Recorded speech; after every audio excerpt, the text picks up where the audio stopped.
Jones.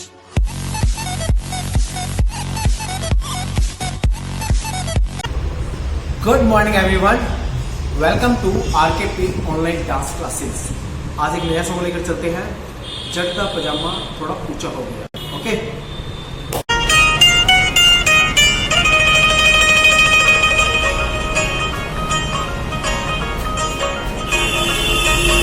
Suit पाउणों हट गई तू बाबलीन दे गोडे च कसाई फिरे बिलो जीन दे